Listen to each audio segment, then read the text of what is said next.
These other gods are coming across the threshold from the nameless mists, folks. They're bringing cosmic-level destruction. They're bringing horrors beyond human understanding. We're told by the increasingly cyclopean elites in the Democrat Party that these so-called deep ones are harmless. Interesting. What can we do when we see working-class American human restaurants replaced by the indigestible cuisine of deep-sea fish frogs? Am I a bigot if I complain the next time there's a fly in my soup? Do these frog women like to... Hierarchies are important. Humans have hierarchies. Lobsters have hierarchies. And if you think for 1 second that these lobster-human hybrids don't have hierarchies, sorry, sunshine, you aren't going to like your place on it. Azathoth, straight out of Central Casting. Many balls he's made out of lots of beautiful four-dimensional balls. They say, Mr. President, you've got balls. I say, not like Azathoth does, I don't. Ballsy Sothoth, I call him. Slothy big balls. But we love his balls. We really do. These Cthulhu cults and their so-called music. And I say this as a classically trained musician, that is not music. Just listen to some of the lyrics I have here. P-word, C-word, X-word, H-word, Q-word, Cthulhu, F-word. Now, of course, I can't speak most of the words on air here because their phonemes are literally unpronounceable by human tongue, but I think you get the gist.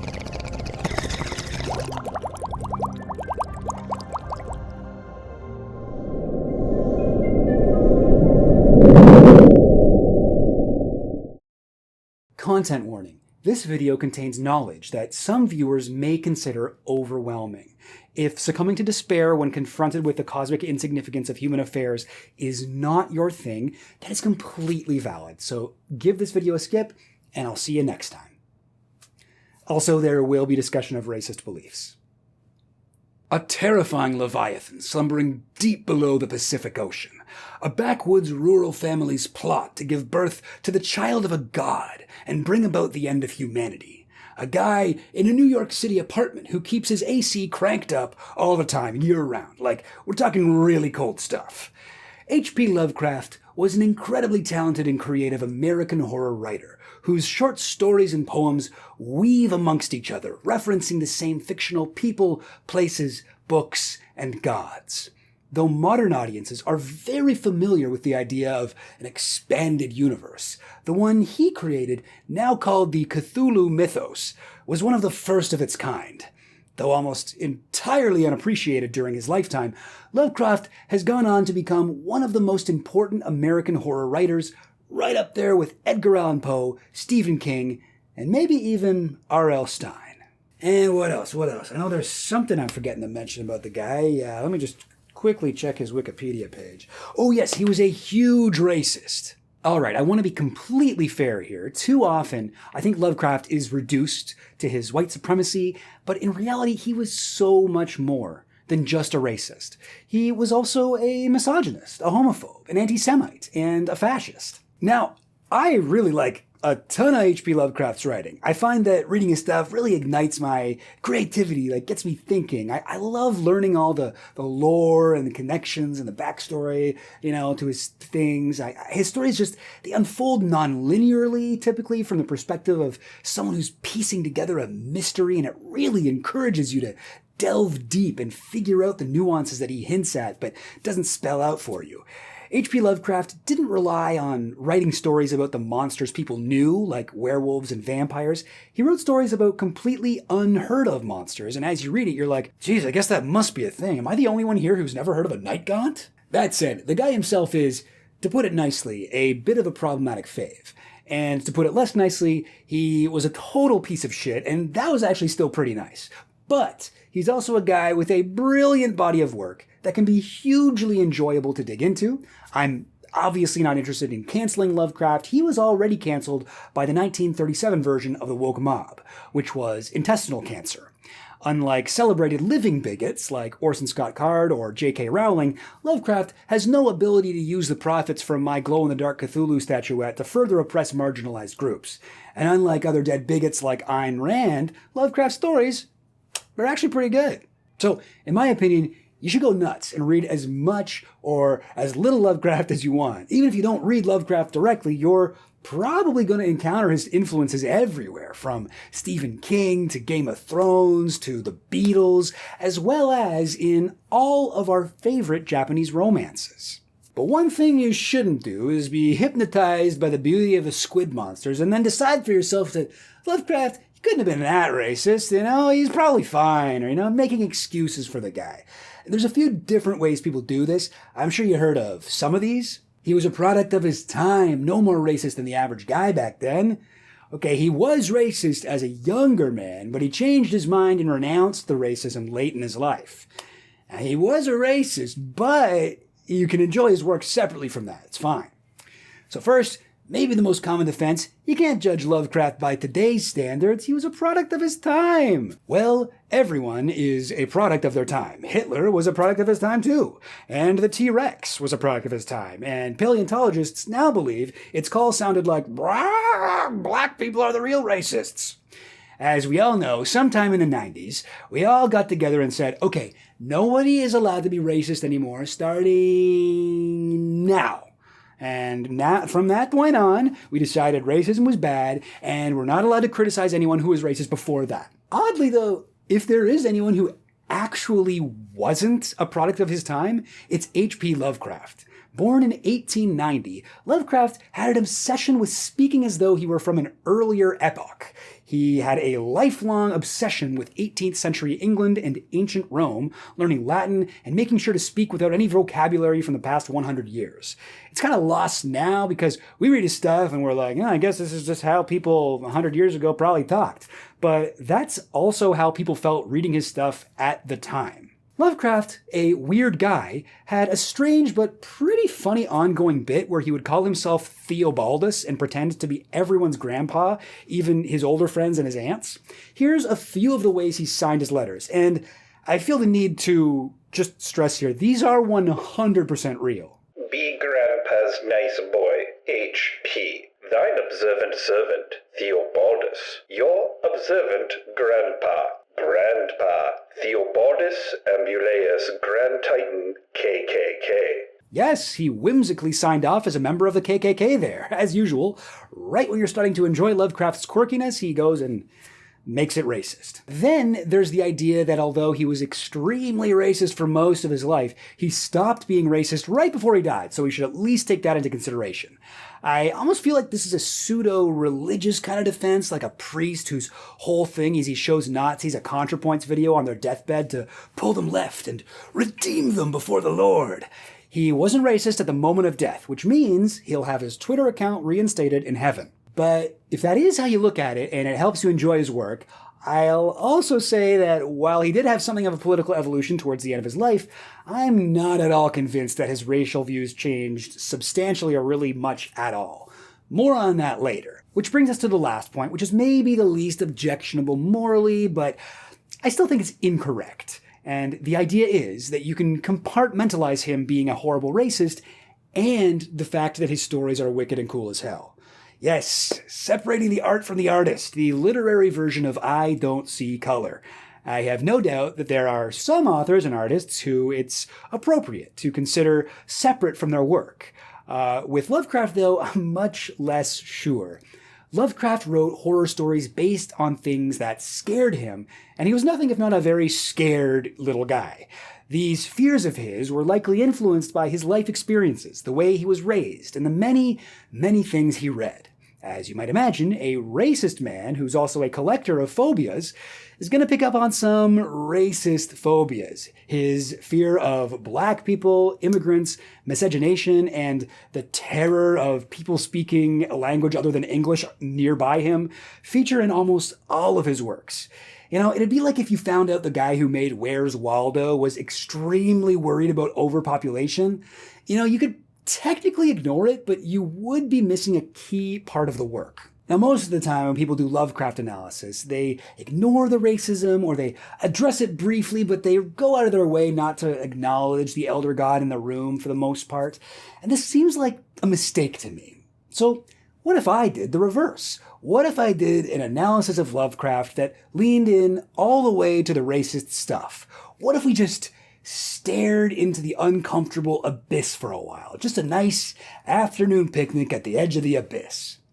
It bugs me that There are so many Lovecraft nerds who know the difference between a Shoggoth and a Ghast, who can draw out Cthulhu's family tree all the way back to Azathoth, who can tell you exactly what Gadonathoa's favorite Simpsons episode is, but somehow they aren't picking up on the reality that so many Lovecraft stories are just like Aesop fables about why you shouldn't trust minorities. A couple examples here. His most famous story, Call of Cthulhu, all the evil cultists are black and brown people, and he not only specifies that, but also what percentage black they are.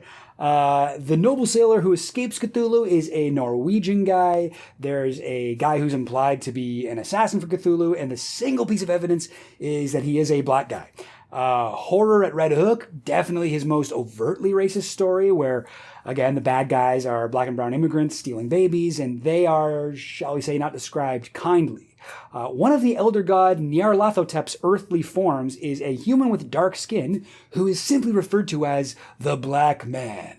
Lovecraft's like, I can imagine and put into words all kinds of horrifying, indescribably evil, never before conceived monsters. A squid made out of eyeballs. A cloud swarming with 1,000 jaguar knees. A black guy walking by my car at night.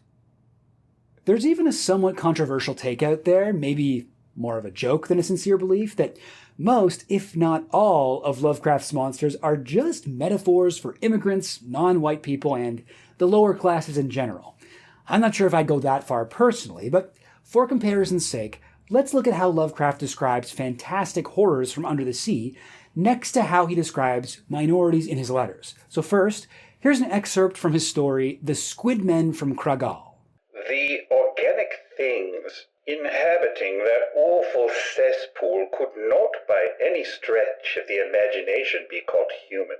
They were monsters and nebulous adumbrations of the pithecanthropoid amoeba, vaguely molded from stinking vicious slime of earth's corruption and slithering and oozing in and on the filthy streets, or in and out of windows and doorways in a fashion suggestive of nothing but infesting worms and deep-sea unnamabilities. They, or the degenerate gelatinous fermentation of which they were composed, seemed to ooze, seep, and trickle through the gaping cracks in the horrible houses, and I thought of some avenue of cyclopean and unwholesome vats, crammed to the vomiting point with gangrenous vileness and about to burst and inundate the world, in one leprous cataclysm of semi-fluid rottenness. Just kidding. That was not from a Lovecraft story at all. There is no Lovecraft story about the Squid Men from Kragal.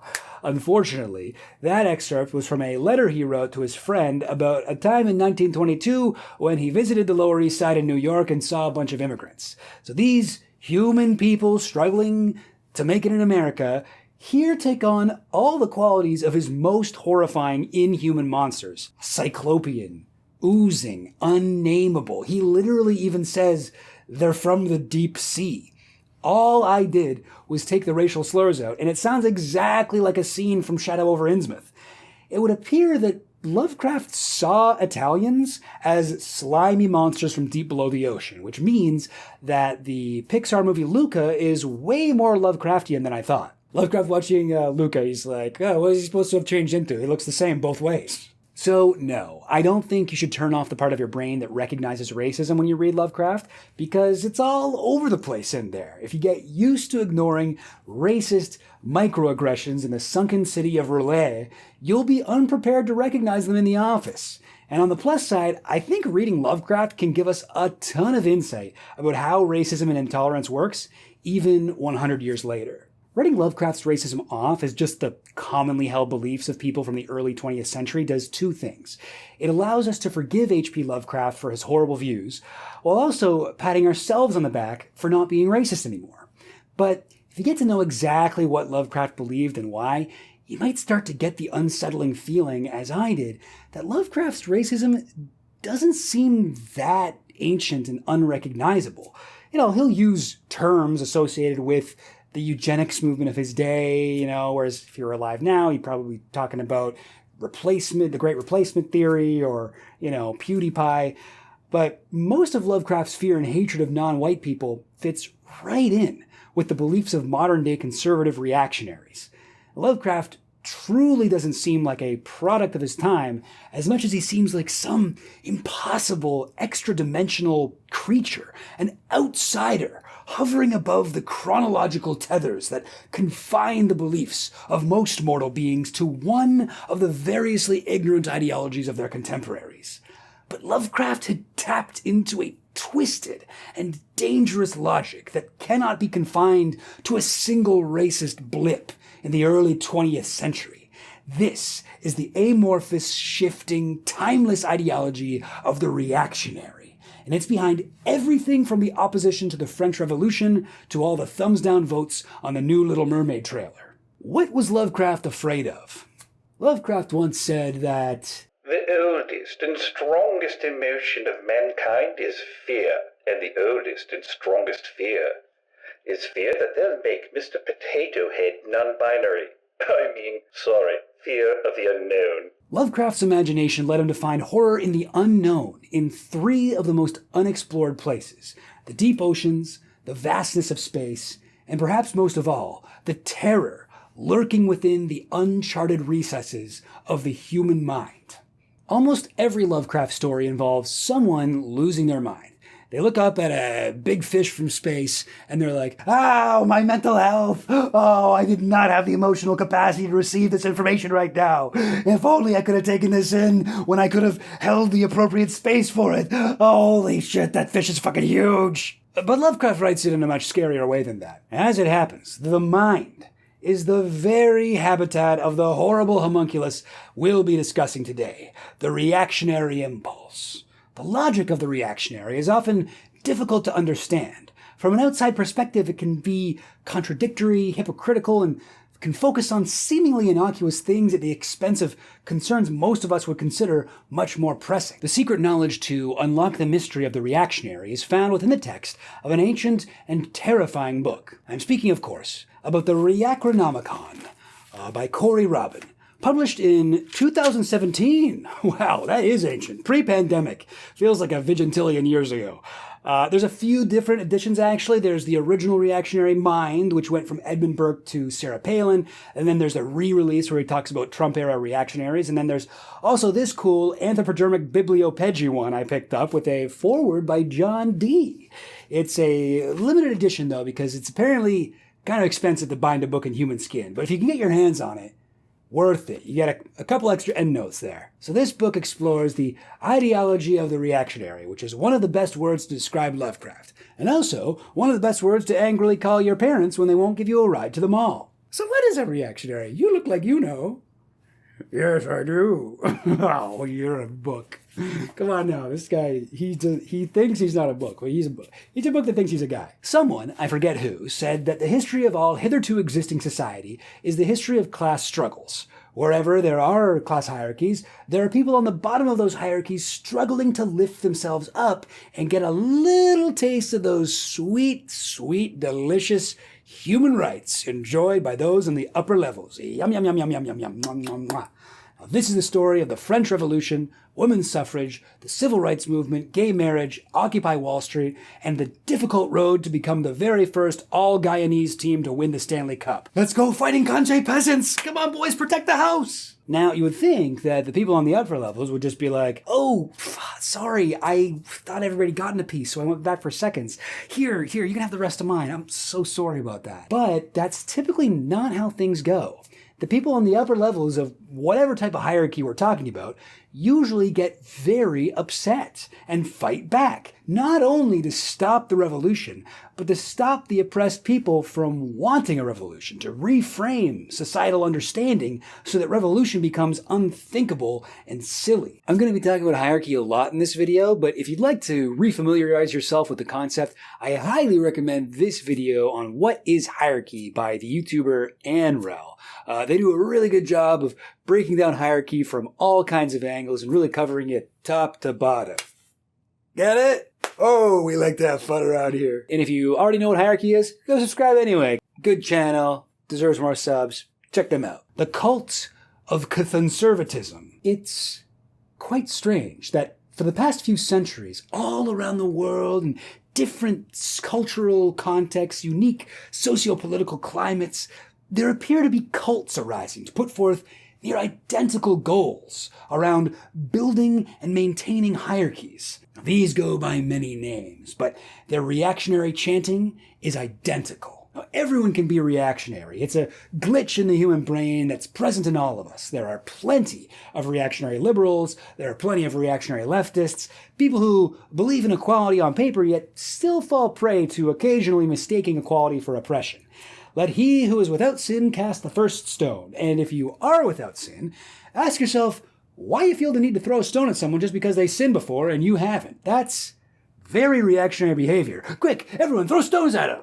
Get him! But while liberals and leftists can be reactionary against their professed beliefs, for conservatives it's not just an unfortunate defect of the mind. You can almost say that the conservative mindset is actually defined by a reactionary, counter-revolutionary desire to preserve and strengthen hierarchy at every opportunity. Now let us consult the book to see how Robin explains the way he uses the terms conservative, counter-revolutionary, and reactionary interchangeably. Most accounts of conservatism dwell on its internal differences and distinctions. I treat the right as a unity, a coherent body of theory and practice. Not all counter-revolutionaries are conservative, but all conservatives are, in one way or another, counter-revolutionary. I seat philosophers, statesmen, slaveholders, scribblers, Catholics, fascists, evangelicals, businessmen, racists, and hacks at the same table. Hey, what did us hacks ever do? I was on board until that part. In this way, conservatism itself is a projection across time, inhabiting the bodies of individuals and swapping their values with its own. This single, unbroken strand of ideology connects reactionaries from the French Revolution, like Edmund Burke, the founder of conservatism as we know it today, to the likes of Donald Trump, Murray Rothbard, Dick Cheney, Adolf Hitler, Ayn Rand, J.K. Rowling, people who still want to buy all the racist Dr. Seuss books, and of course, H.P. Lovecraft. To the normies, so much about conservatism seems weird or contradictory. Why do conservatives care so much about the life of an unborn baby, but so little about the people who are alive and can suffer? Why is the party of small government also the party of giving tanks to police departments? Why do so many libertarians become fascists? It's almost laughable, and political comedy programs like The Daily Show get a ton of mileage out of showing what hypocrites they are. And to a brain that hasn't been completely poisoned by this reactionary logic, this seems like an epic win. But once you understand the importance of hierarchies to a conservative, everything makes sense. Now, I'll acknowledge that to some people this is a controversial idea. Upholding structures of dominance at all costs. It's not a flattering way to think of someone. Conservatives much prefer to think of themselves as caring about all kinds of nice-sounding things. They're in favor of family values. They're concerned about making the economy as good as possible. They love freedom. And of course, tradition is very, very important to them. But really, if we're honest about those values for a second, what they each actually serve to do is to uphold hierarchy. The family values they're talking about are the ones where the man is the head of the household, the woman does the reproductive labor while having no personal income, no ability to divorce, no access to abortion, and the kids are definitely not gay or trans. The economy they talk about improving is one where the rich and powerful get to keep all the money they can extract and the workers can be paid as little as possible without any social assistance to help them out. And when they say they want freedom, they are specifically talking about freedom for the rich, the white, the Christian, and never freedom for the marginalized. Now, as for their supposed love of tradition, that's a whole other counter-revolutionary technique that I'd like to explore. Brown Jenking. As human beings, we take in visual information of a three-dimensional world through our eyes, and through our minds we may see the fourth dimension, time. Everyone's paths through life exist in their memory space, like a long, human-shaped tube from birth to death. But time is a cephalopod, and those tentacular protrusions reaching backward out the gates of the crypt into the cradle of a newborn baby can undulate and shift in our mind's eye like some sort of unnameable graveyard creature. Our past can be misrepresented to suit those who have the power to shape it, and this power has very often been in reactionary clutches. Tradition is a suspiciously convenient excuse to keep in your back pocket when you're upholding hierarchies because it often makes historical sense. When I was growing up, there was none of this pronoun business. Women haven't voted before in the history of this great nation. Let's not risk what could possibly happen by letting them start now. I owned slaves, my father owned slaves, and my grandpappy before him owned slaves. I'm not a bad person. I just care about tradition. But there was nothing traditional about adopting neoliberal policies, which were a whole new way to exaggerate the effects of capitalism and grow the gap between the rich and the poor. There's nothing in the Bible about abortion. In fact, it's an incredible accomplishment of the cult of conservatism that following the Bible doesn't produce a hell of a lot more communists. So often, the reactionary uses Brown Jenking to rewrite history, disguising something brand new as something ancient and unquestionable. Not even father of conservatism Edmund Burke was as traditional as writers have made him out to be, while Metro and Burke held views on the economy that were, like so much else in their revanchist writings, surprisingly modern. Boo! Just joking, that's not me, that's a dead guy's face. The reactionary often claims to represent classic or traditional hierarchies, but uses modern language and even leftist or progressive logic to defend them. For this, he uses a technique called doorstepping. Doorstepping. One of the most useful stratagems available to the reactionary, doorstepping is an eldritch method of transiting the conservative's mind into the body of the victim, but crucially, without developing empathy for this person. In this way, without anyone noticing, the reactionary oppressor turns themselves into the victim. Far from being an invention of the politically correct, victimhood has been a talking point of the right ever since Burke decried the mob's treatment of Marie Antoinette. Conservatives must learn the language of the oppressed, the talking points of the left, the signifiers and in-jokes of the downtrodden, and use these to cloak their own power, helping their hierarchical dominance lurch towards immortality. How many times have you heard conservatives talk about being the new punk rock, or how they have to come out of the closet? How did free speech go from protecting socialists, union members, and anti-war protesters to literal Nazis? Why are right-wing libertarians and anarcho-capitalists a thing? Doorstepping. Conservative David Horowitz once spoke to a group of conservative university students, offering them this kind of hilarious doorstepping advice. Use the language that the left has deployed so effectively in behalf of its own agendas. Radical professors have created a hostile learning environment for conservative students. There is a lack of intellectual diversity on college facilities and in academic classrooms. The conservative viewpoint is underrepresented in the curriculum and on its reading lists. The university should be an inclusive and intellectually diverse community. Jenking and doorstepping are both powerful incantations that work to uphold hierarchy, but there is another aspect to this line of thought that's much more dangerous. The Azathoth Instinct. Though conservatives do not like to admit this, violence is an almost inevitable result of reactionary thinking. The reactionary mind definitionally values hierarchies. Hierarchies are upheld by strength, and strength can only be proven through violence. With this set of values, politically manifested violence can always be justified. Obviously, revolutions must be crushed by force to demonstrate the superiority of those at the top and discourage such impudence from the bottom. But also, if too much time passes without violence, the reactionary will start to fear complacency and weakness. Superiority is a truth that must be demonstrated. The mere existence of the lower classes fills the reactionary with unspeakable dread, and those afflicted with reactionary ideology have a tendency, when pushed, to go Azathoth mode. They mindlessly visit destruction and harm upon those lower in the hierarchy, if for no other reason than proving to themselves that the hierarchy still exists.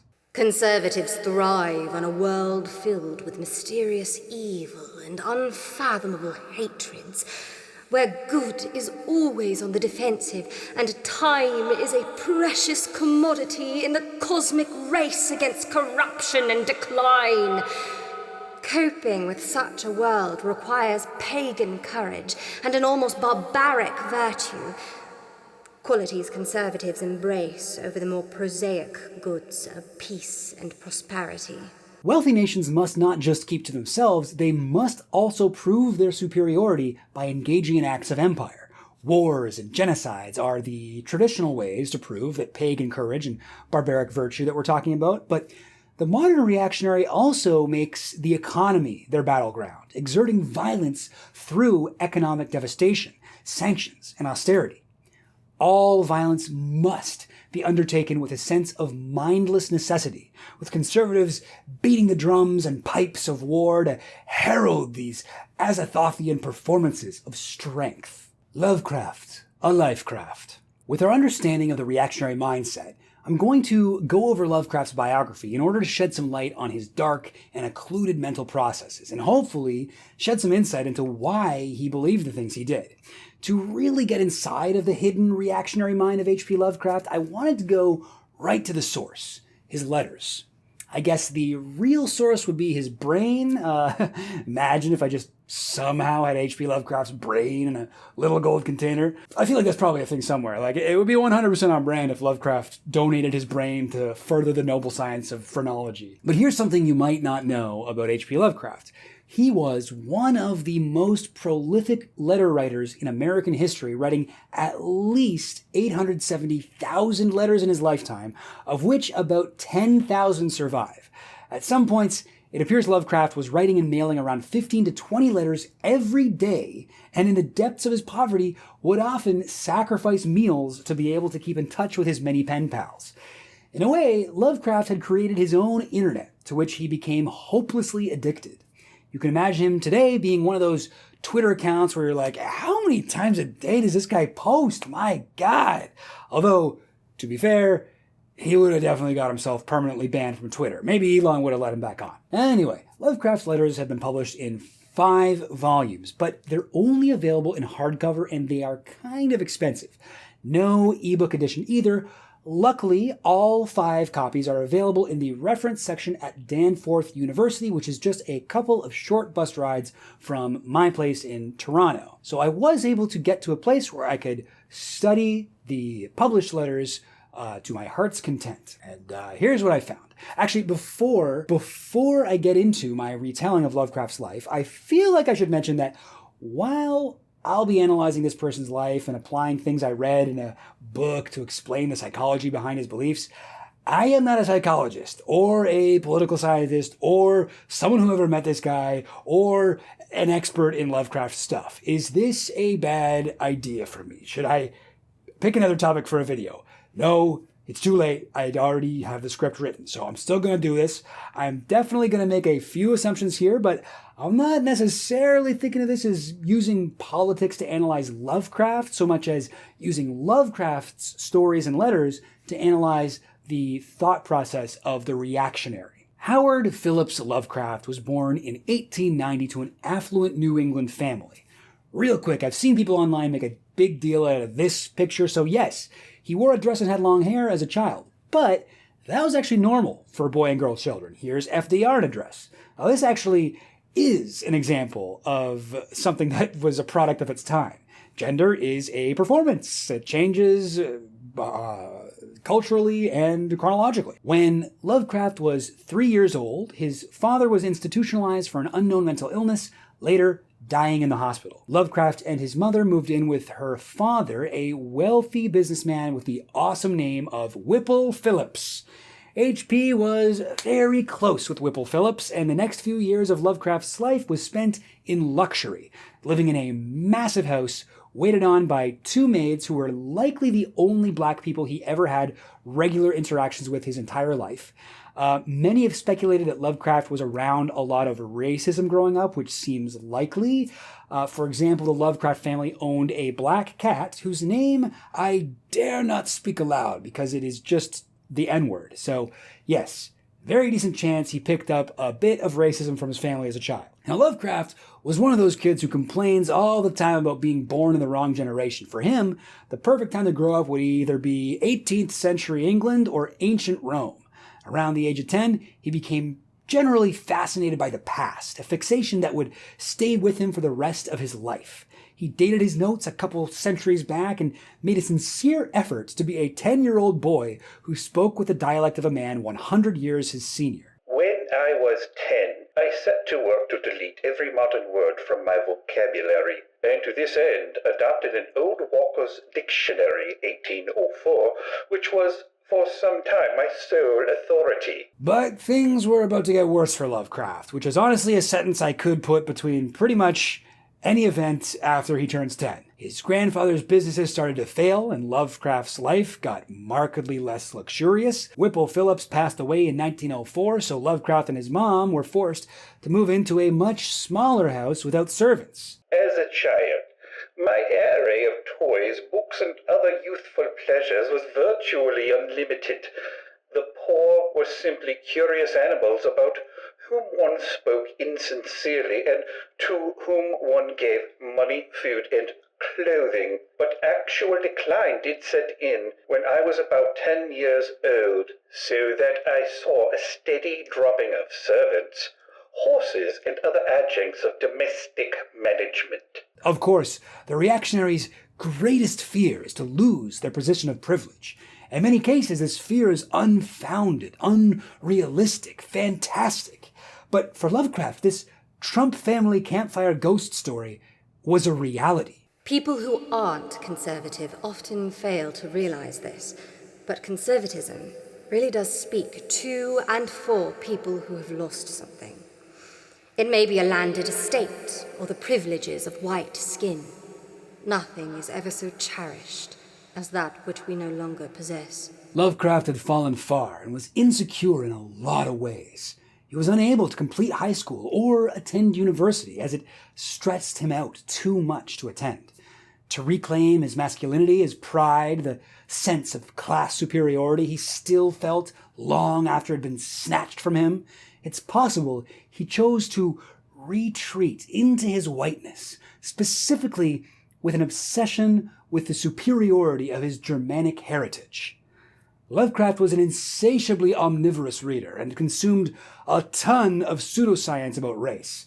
While Lovecraft was an avowed atheist and incredibly condescending to people who liked to read their horoscopes, which was also a very unusual attitude for his time, he himself subscribed to many racist ideas that preeminent Lovecraft biographer S.T. Joshi points out had long been debunked and discredited by the time Lovecraft was getting into them. And he wasn't just reading racist stuff, he was evangelizing about it.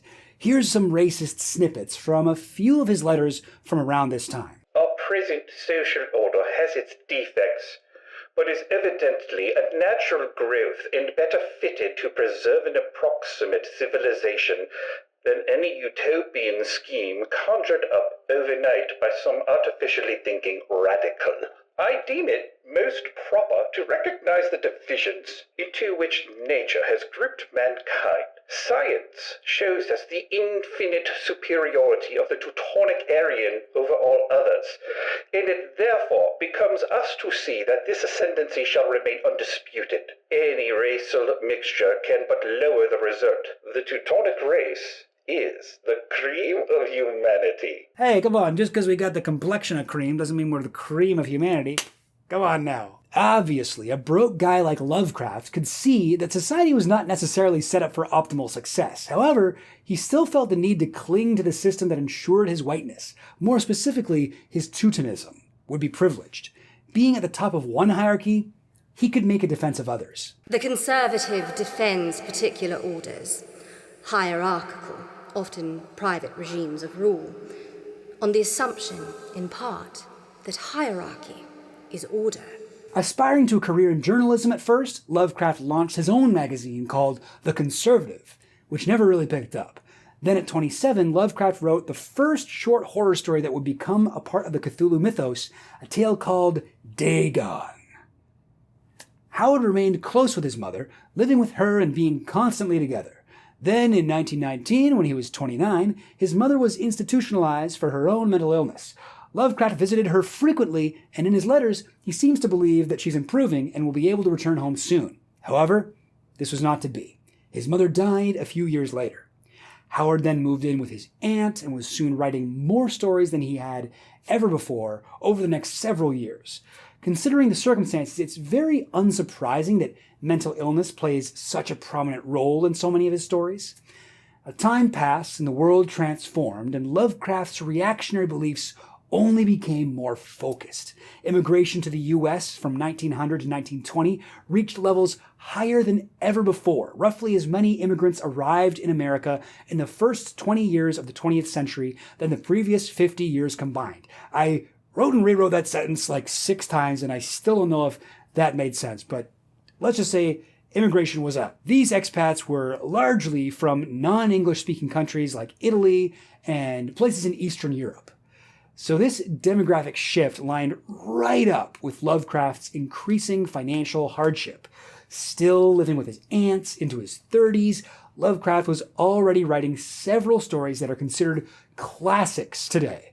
But he was never able to live off the funds from his writing alone. Wow, what a loser. What a pathetic, relatable loser. Speaking of which, please sign up for my Patreon. If enough people sign up, I'll meet my stretch goal of having one less thing in common with this dead racist. Please give me money. I know the suit looks nice, but it was cheap, and I've had it for like a decade. Lovecraft's racism continued to focus on his own ethnic heritage and took on more of an Azathoth quality. Though he hadn't done any actual genealogical research to back it up, he had very precise beliefs regarding his ethnic makeup. Likely in response to seeing and being disgusted by Irish and Welsh immigrants, he wrote to an acquaintance that he, Lovecraft, was essentially, my genetic makeup is that of Teuton and Barbarian, a Xanthroic Nordic from the damp forces of Germany or Scandinavia, and kin to the giant chalk-white conquerors of the cursed effeminate Celts. Old-timey white-on-white racism is already hilarious. Even better that he was basing it entirely off of a vibes-based 23andMe.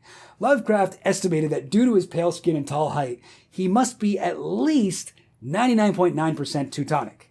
Then there was this letter from 1923. What race, since the Romans, can compare with us? Did we not pour down out of our native force and reclaim a degenerate Europe where civilization, under effete Mediterranean dregs, was dying out? My God, the world was ours, and the mountainous billows heaved with cyclopean rhythm of our barbaric chants and shouts of mastery.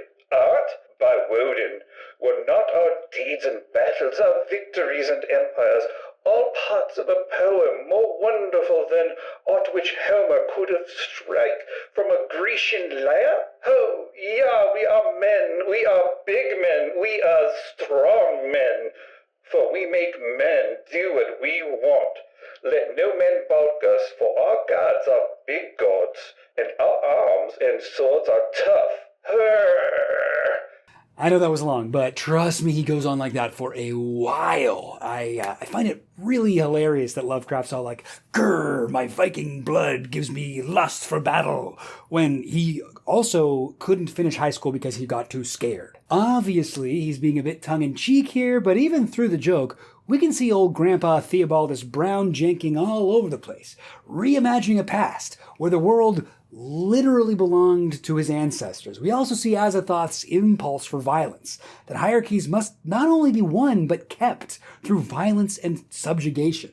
It gets lost a bit because it's such a silly and dumb way to put it, but the idea that we are strong men, for we make men do what we want, is actually kind of a chilling authoritarian statement. Of course, this impulse is a common one among reactionaries. Corey Robin quotes a Nazi who further explains this concept. The recognition that race is the substratum of all civilization must not, however, lead anyone to feel that membership in a superior race is a sort of comfortable couch on which he can go to sleep. If we continue to squander that biological mental heritage as we have been squandering it during the last few decades, it will not be many generations before we cease to be the superiors. Our ethnological studies must lead us, not to arrogance, but to action. In 1924, H.P. Lovecraft, the 99% purebred Teuton, confused everyone and threw his defenders a massive bone when he married Sonia Green, a Jewish woman. Hey, he can't be racist, he married a Jewish lady. Well, after Lovecraft's death, Sonia herself became good friends with another Jewish friend of Lovecraft's, Samuel Loveman. The two had a correspondence by mail where they would often discuss the late Howard. In these letters, Sonia expressed to Loveman the extreme nature of her former husband's anti-Semitism. Lovecraft would ask that they have only Aryans over for dinner, never to invite her Jewish friends. He would regularly go on rants and tirades against immigrants or Jewish people, and his wife would have to remind him that he was married to a woman who was both of those things. She was also around after Lovecraft's death, when the first wave of his defenders started to make the claim that he had renounced his racism at the end of his life. Our friend insists that in his later years, H.P. changed his mind considerably in his attitude towards the Jewish people. Personally, I don't believe he did. I would not be at all surprised to find that H.P. had taught all or most of his Gentile and Christian correspondents also to hate Jews, and giving these correspondents reasons for wiping them all out, a la Hitler. Lovecraft was a horrible and extreme anti-Semite, so it will please you to know that the next couple years were absolutely miserable for him.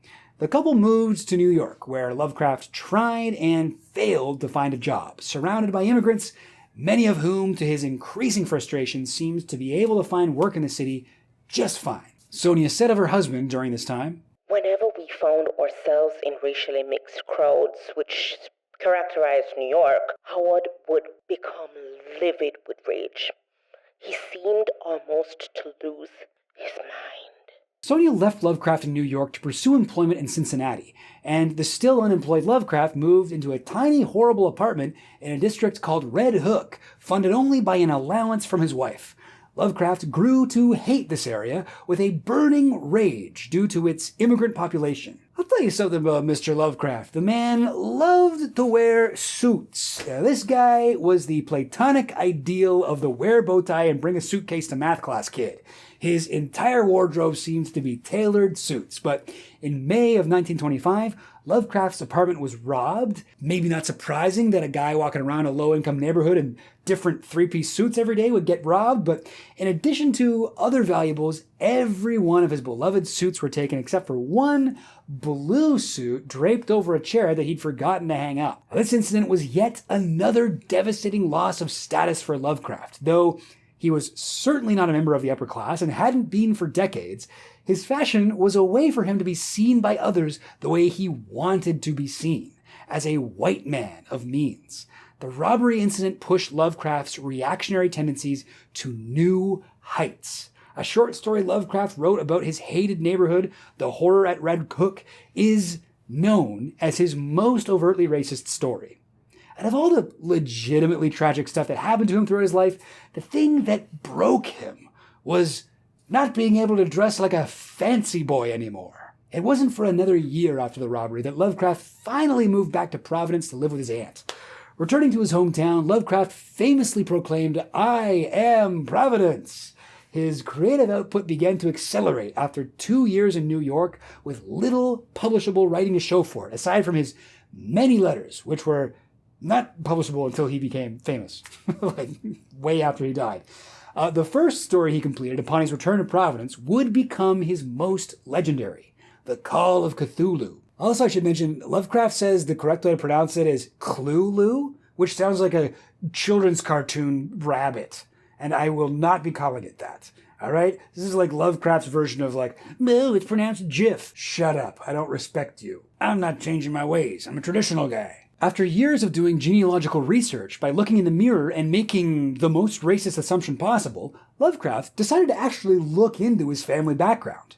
But to his great shame, he discovered, to his horror, that he had a full-blooded Welsh ancestor on his mother's side. Oh, Lovecraft was devastated by this news. My own ancestor, A Welsh gentlewoman of unmixed Celtic blood, I swear that the Celtic taint hath not reached my royal Saxon heart.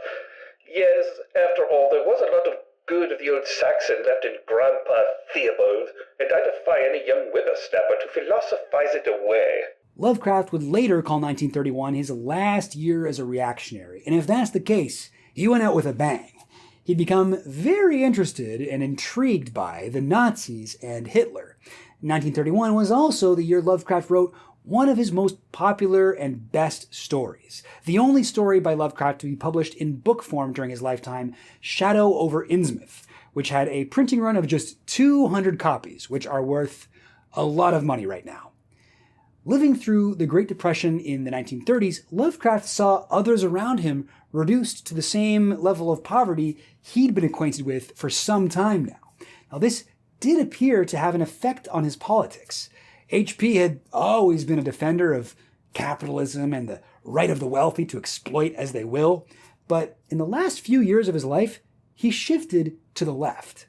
Now, this is the time period most important to those from the school that believes Lovecraft renounced his horrible views just before dying. So let's take a look at the time from 1931 to 1937 when he died.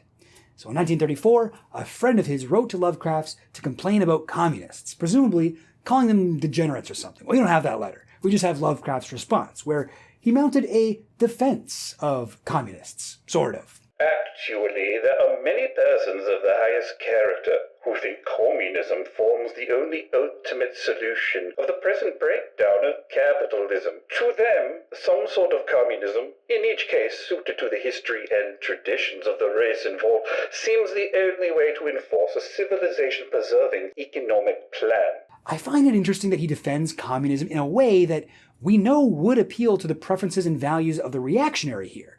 Communists are just like you. They also want to preserve civilization. They also understand that the races must still be kept separate. Put another way, the only way he can defend communism is A, when it would help him and other people like him, i.e. white people, and B, so long as it still has racial segregation.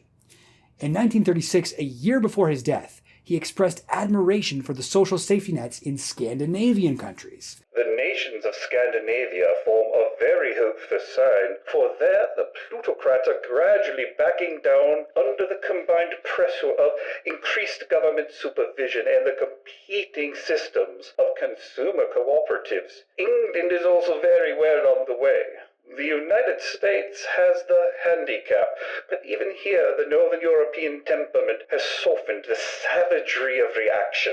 Oh man, I laughed out loud when I read this. This dude is literally saying, I'm so glad I have the superior Northern European heritage that prevents me from being a reactionary. So Lovecraft's political shift did not really seem to affect his views on race. Believe it or not, Lovecraft actually came to adopt socialist as a label for himself. I'm not sure how many Debate Bro streams he had to watch to get there, but he did.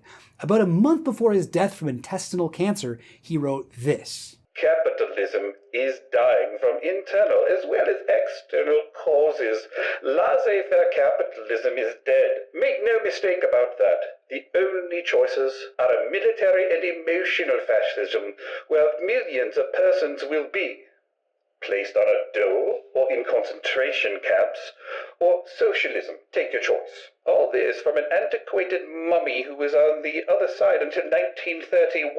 Well, I can better understand the inert blindness and defiant ignorance of the reactionaries from having been one of them. I know how smugly ignorant I was. So here's where Lovecraft gets his Rosa Luxemburg on, and also mentions that he was on the other side in 1931, which I presume means he was a cheerleader for the Nazis, and I guess by 1932, he turned against them, which is a really low bar. But going from pro-Nazi to anti-Nazi at the end of his life at least counts as a political evolution of some kind. Unfortunately, there's one letter I skipped for the sake of doing a dramatic reveal, and this one was sent back in 1933, a couple years after Lovecraft claimed he stopped being a reactionary.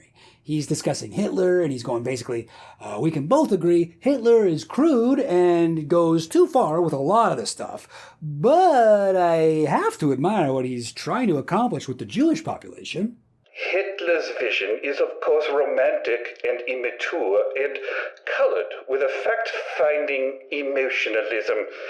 There surely is actual Hitler peril, yet that cannot blind us to the honest rightness of the man's basic urge. I repeat that there is a great and pressing need behind every one of the major planks of Hitlerism: racial cultural continuity, conservative cultural ideals, and an escape from the absurdities of Versailles. The crazy thing is not what Adolf wants, but the way he sees it and starts out to get it. I know he's a clown, but by God, I like the boy. It's wild how familiar that all sounds. All he needs to throw in is a line about draining the swamp, and it could be from today. But let's be honest, the case for Lovecraft for stop not being racist anymore looks pretty bad at this point. I'm forced to conclude that SONIA GREENE was probably right about Lovecraft. It's wishful thinking to imagine he unlearned a lifetime's worth of deep racial hatred, and much more likely that he held onto these views to the end of his life. Now, my very unprofessional opinion is that Lovecraft is doorstepping here. He's learned the language of the left, much like he studied the 1804 dictionary at the age of 10. He's not actually become a leftist. He's still the same white supremacist fascist reactionary that he always was. He's just become more adept at doorstepping, assuming the language of the left to put forward conservative ideas. After all, the reactionary values hierarchies over everything. As Corey Robin explains the concept, not only has the right reacted against the left, but in the course of conducting its reaction, it also has consistently borrowed from the left.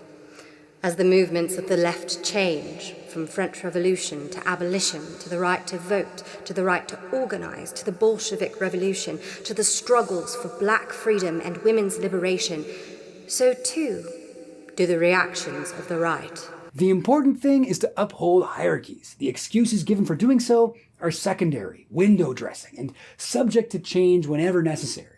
I can imagine Lovecraft correctly ascertaining that attempting to continue with status quo, laissez-faire capitalism after the Great Depression was going to lead to a true revolution.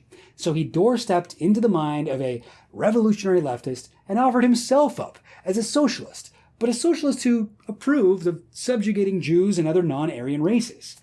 I know that's a pretty hot take, so feel free to disagree. I'm in no way an expert, but remember, Lovecraft wouldn't have been the only fascist doorstepping as a socialist. That is, after all, the precise strategy of Hitler and the National Socialist Party that he couldn't help but to love. So whatever your personal take is, I think we can agree that Lovecraft is a really, really racist guy. Shadow over Innsmouth. Have you read Shadow over Innsmouth? You should. It's probably the best story Lovecraft ever wrote, or at least the most Lovecraft story he ever wrote. It's got aquatic monsters, Cthulhu cults, a narrator slowly piecing together a dark mystery, a chase scene that's actually pretty decent, and a big twist ending. Now, I'm about to spoil the whole thing, so if you haven't read it and you'd like to, just take your headphones out, add a few more Chill Goblin videos to your queue, turn your monitor away, and go read it now. Don't pause the video, all right? I gotta get my audience retention rate up. Keep the video going. Put it on a loop. So let's go through it. And mostly, though, I just want to show off this cool book I got. Isn't this a cool book? Yeah, fucking so sick. It's like a fucking gold on the edges, dude. You see that? Fucking shiny, man. What planet is that? It's not Earth. I ain't even ever heard of it. Innsmouth was written in 1931, and what Lovecraft himself considered the peak of his reactionary phase. Innsmouth follows an unnamed protagonist who's on a tour of New England researching his mother's genealogy. On his search, he's distracted from this mission when he hears tell of a strange coastal town called Innsmouth, which, it seems, nobody in the surrounding towns has much respect for. Our hero feels a strange force drawing him towards this town, where apparently the people look different. A friendly racist gives him the scoop on Innsmouth and lays it out for him like this. But the real thing behind the way folks feel is simply race prejudice. And I don't say I'm blaming those that hold it. I hate those Innsmouth folks myself, and I wouldn't care to go to their town. I suppose, you know, what a lot of New England ships used to have to do with queer ports in Africa, Asia, the South Seas, and everywhere else, and what queer kinds of people they sometimes brought back with them. You probably heard about the Salem man that came home with a Chinese wife, and maybe you know there's still a bunch of Fiji Islanders somewhere around the Cape Cod. I do find it darkly funny that the man telling him about this town is basically like, as a racist, I do not like these people and do not recommend them. He then goes on to describe the look of the people in Innsmouth, which, while quite racist, is describing the look of a race that doesn't exist, so it's not as bad as horror at Red Hook. There certainly is a strange kind of streak in the Innsmouth folks today. I don't know how to explain it, but it sort of makes you crawl. Some of them have queer, narrow heads with flat noses and bulgy, starey eyes that never seem to shut, and their skin ain't quite right at all.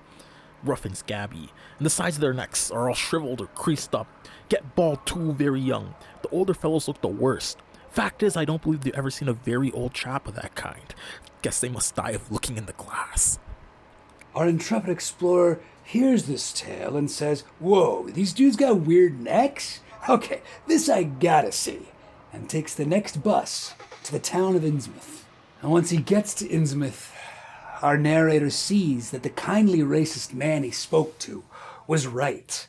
These Innsmouth characters do have something of a look to them. He's able to identify a couple of residents without the Innsmouth look we can trust, and after gifting a 100-year-old man on the beach a bottle of whiskey and hanging out while he drinks it, he's able to learn all about the town's dark secrets. Lovecraft draws out the suspense for quite a while on this major reveal, but I'm just going to speed run through it because there's a specific part I want to get to. So the drunk old man tells him basically, there's a bunch of fish frog monsters from the South Pacific called Deep Ones, and they have a deal with this sailor family, the Marshes.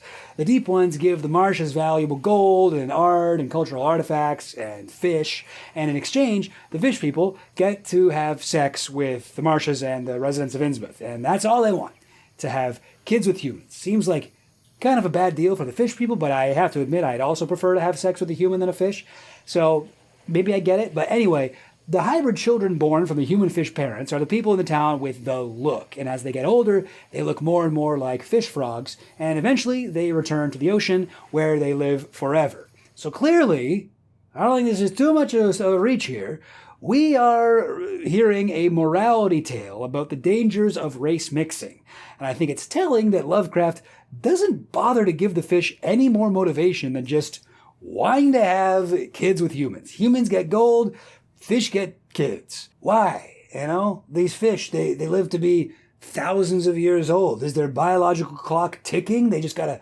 settle down, you know, find a place by the seaside to raise a family? I don't get it. But to the reactionary, the immigrants' evil plan is just to replace the superior white majority with their own kind, take over the dominant culture and religion with their own. The reactionary actually never needs to think it through further than that. They hate our way of life. That's why they're doing this to us. There's no more nuance or empathy necessary. Anyway, so the drunk guy tells our main character that these fish people were already also trying to infiltrate the gene pool of an indigenous island in the South Pacific. And one of the neighboring nations found out about this, and then they completely exterminated all of the islanders who had the sex deal with the fish, and destroyed their homes, and they left some retrospectively disturbing magical symbols behind them. Obed, he found the island people all wiped out between voyages. Seems the other islanders had got wind of what was going on and had took matters into their own hands. Suppose they must have had, after all, them old magic signs as the seed thing he says was the only thing they was afraid of. Pious cusses these was. They didn't leave nothing standing on either the main island or the little volcanic islet, except what parts of the ruins was too big to knock down. In some places there was little stores thrown about, like charms, with something on them, like what you call a swastika nowadays. In the Cthulhu mythos, the Elder Sign is a magical symbol used to protect against his eldritch monsters, like Cthulhu Citronella. It's typically represented as a pentagram with an eye in the middle or a 5-pointed branch. But here, Lovecraft describes the Elder Sign as just a straight-up swastika. And this is probably not a coincidence, as is argued in the essay Shadows over Lovecraft. Though Lovecraft didn't live to see the final implications of Hitler's eugenic policies, he did express in his letters his sympathy for the German desire to keep racial and cultural stocks pure, hence the swastika that keeps the Deep Ones at bay. This nightmarish symbol, which would come to stand for all that was wrong with the racial purification policies of Nazi Germany was for Lovecraft in the early 1930s an opportunity to intimate, albeit quietly, his own sentiments about the very immigrants who threatened the eugenic and cultural soundness of America. The inclusion of the swastika in a story from 1931 adds all sort of retrospective horror to the tale. But from Lovecraft's perspective, the islanders who left the swastika were actually the good guys, bravely protecting civilization from the existential threat of racial interbreeding by committing a righteous genocide.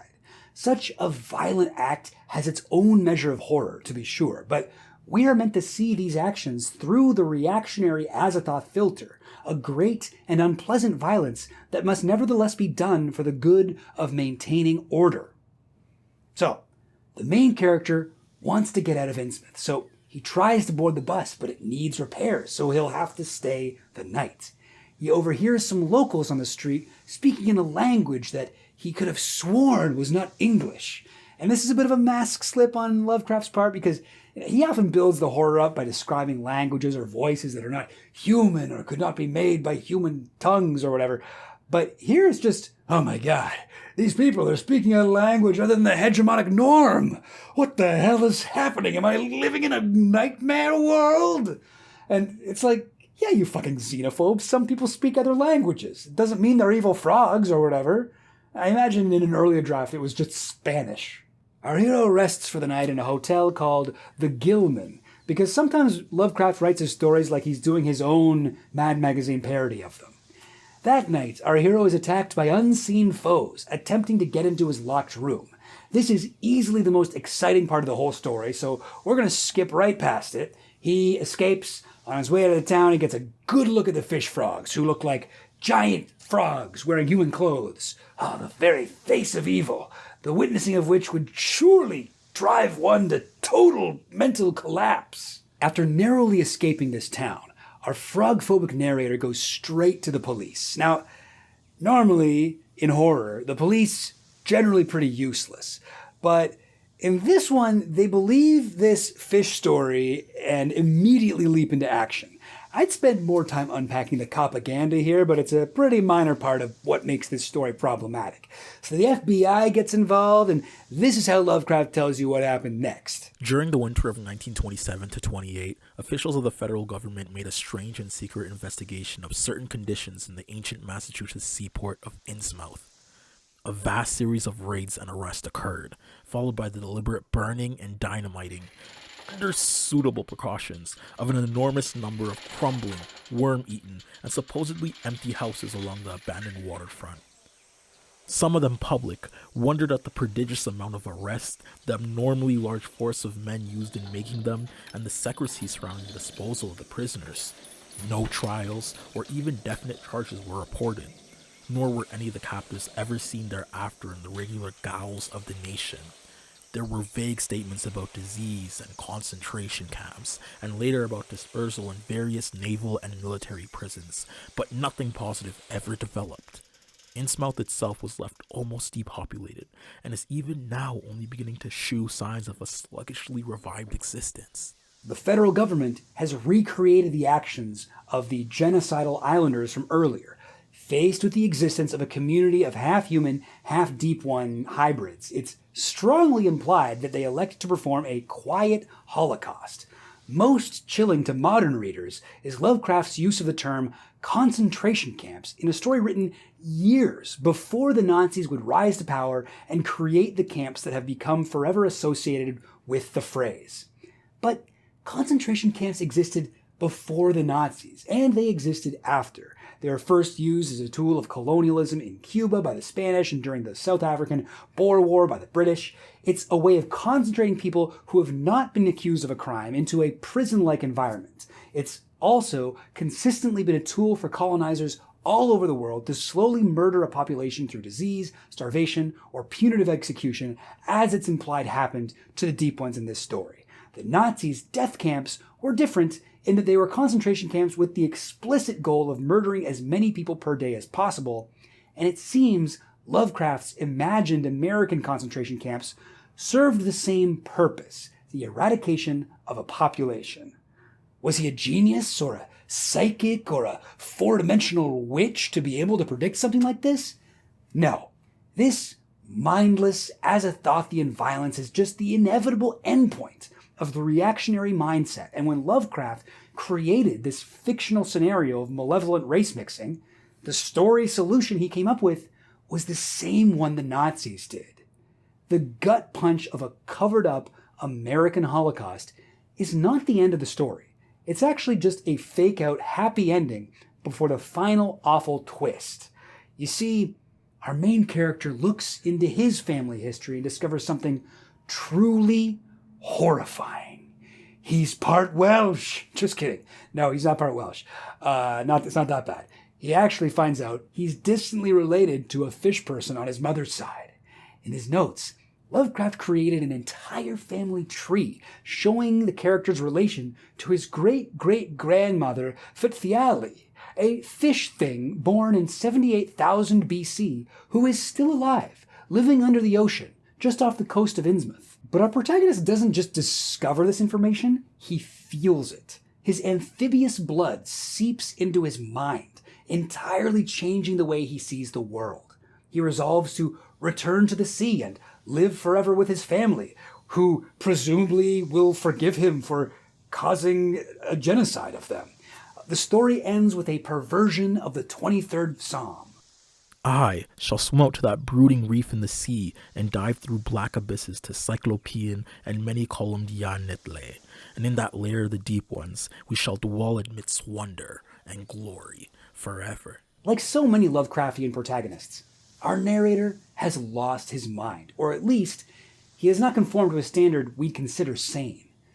But his mental degradation came not from witnessing the unwitnessable, nor the benumbment of unknowable knowledge. Instead, it was his own impure ancestry, an original family sin from generations ago that acted like a ticking time bomb in his genetic code to eventually activate and dramatically change the way he thought about the fish-frog people to the point where he would actually abandon civilization itself. I'm reminded of the time that Lovecraft discovered, to his horror, that he had an ancestor from Wales. He assured his friends, but also himself, that I swear that the Celtic taint hath not reached my rural Saxon heart. The horror of the hierarchy.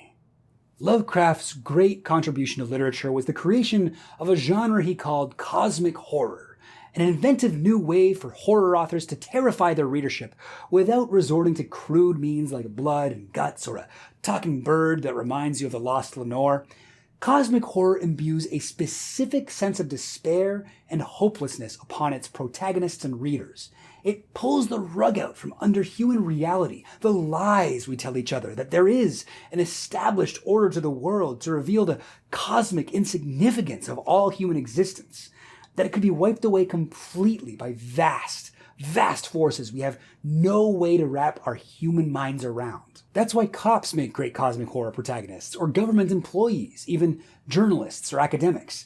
The main character should represent the established human order, the one we're supposed to trust to get to the bottom of any mystery, no matter how confounding it may seem to the layperson. When it's revealed that this representative of societal ideals is completely powerless against the forces they're investigating, it not only implicates the character, it throws the very order of human civilization into chaos and uncertainty. Remember, though, that to the reactionary, order is near synonymous with hierarchy, and hierarchy is precisely the thing that these ancient gods, these great old ones, these creatures lurking evilly in the darkness, have come to upset. Lovecraftian horrors very often literally rise up from underground tunnels, deep beneath the ocean, or trapped below ice at the southernmost part of the world. A revolution from the lower altitudes, the secret nightmare that defines a reactionary, made cruelly visual. This hidden side of cosmic horror could well be called the horror of the hierarchy, that deep, all-encompassing fear of upsetting our place in the social order. Like the child Lovecraft, the Lovecraft protagonist is rendered powerless as his presumed secure position of privilege slips away, stripping him of any control or agency over his life. The oppressor becomes the oppressed. Now, of course, I am not saying all of Lovecraft's pantheon of monsters are really metaphors for immigrants or non-Teutonic people or those from the lower social classes in general. Not exactly. What I think they are instead are the representations of the hateful way reactionaries like Lovecraft feel about immigrants, about revolution, about any threat to their treasured and exalted image of a natural and respected hierarchy. The human world in Lovecraft's confused, racist mind is just barely holding itself together, teetering on the brink of chaos. The only thing holding it there is the superiority of the white race. Black people, immigrants, miscegenation, these were the presumed threats to the existence of humanity itself that filled Lovecraft with dread. Now, that's why Cthulhu is so powerful and so destructive, why he threatens all existence. Now, that's why man, and more specifically white man, need fear Cthulhu with every fiber of his being. Cthulhu, of course, represents a cataclysmic shift in the established order, the hierarchy upon which the white Anglo-Saxon man has rested comfortably upon for years. A hierarchy which that arrogant chalk-white Teuton has foolishly deluded himself into believing to be eternal. Confronted with the reality of a new social order, the white man now recalls all the evil, the suffering, the unrepentant cruelty which he visited without remorse upon those who were once beneath him. And the only possible response to this information is to be psychologically devastated. And the big twist here is that just like the ending of Shadow over Innsmouth, we all have aspects of this monster inside of us. We're all capable of being reactionaries, of feeling the horror of the hierarchy, the dread of the cis-straight white guy the first time he hears about reparations or land back or the gender wage gap, the young man who can't get a date or the adult man going through a divorce who retreats to the online manosphere, the capitalist who breaks into a full-body cold sweat upon discovering a poster taped up in an employee bathroom stall about unions, the billionaire cis-woman children's author faced with the incomprehensible horror of being forced to potentially poop in a room a trans person has been in, the straight dude comedian who complains about not getting booked on festivals because he's not diverse. Not me, though. I never did that one, and I also deleted the tweets. You can't find them. Now, don't get the wrong idea, though. Reactionaries don't have the market cornered on the horror of the hierarchy. The downtrodden underclass have at least as many reasons to be afraid of their place in the order as do the rich. Corey Robbins sums this up nicely. The conservative, to be sure, speaks for a special type of victim, one who has lost something of value, as opposed to the wretched of the earth, whose chief complaint is that they never had anything to lose. Hierarchies can inspire fear from above or below. And this is, I think, partially why Lovecraftian stories can be subverted so well into anti-racist horror stories, like the novel and show Lovecraft Country, books like Litany of Earth that actually reimagines Innsmouth from the perspective of the fish people there, and the Ballad of Black Tom, which gives the immigrants from Lovecraft's Horror at Red Hook their humanity back in a way. It's cool, and I'm grateful people do this because it's nice to keep all the cool squid guys, but also not have it be literal Nazi propaganda. The Netflix film The Platform takes a working class perspective of hierarchy and derives horror from strengthening it and making it as visually obvious as possible. Squid Game does the same thing in its own way, although it's not Lovecraftian even though it's called Squid Game. I'd consider Jordan Peele's Us almost a reversal of the horror of the hierarchy, because instead of a story about a white man discovering there's something above him, it's ostensibly about a black woman discovering there are people below her forming a revolution. So let me end on this. Within the Cthulhu mythos, the scariest book in the world is the Necronomicon, written in ancient times by a mentally ill Arab man who died when he was torn apart by invisible monsters in broad daylight in front of horrified onlookers. This is the book you read if you want to summon a pulsating pile of tentacles and eyeballs to destroy the world, or just take your daughter out on a date. Despite being referenced numerous times across the entire mythos, there's only one long excerpt from the Necronomicon that's ever been shared by Lovecraft in the Dunwich Horror. Perhaps because its knowledge is too dangerous, but let's just think about it in a different way for a second, because what kind of knowledge is the most dangerous to the imagination of the reactionary. The way I see it, if Lovecraft's cosmically terrified protagonists represent stand-ins for the conservative author and audience, the Necronomicon here represents the voice of revolution. So here's some of what it says. Try not to lose your grip on reality. It is not to be thought that man is either the oldest or the last of Earth's masters, or that the common bulk of life and substance walks alone. The old ones were, the old ones are, and the old ones shall be. Of their semblance can no man know, saving only in the features of those they have begotten on mankind.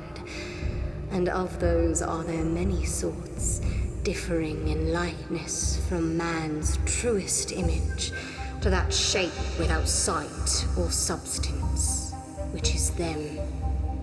Their hand is at your throats, yet ye see them not, and their habitation is even one with your guarded threshold.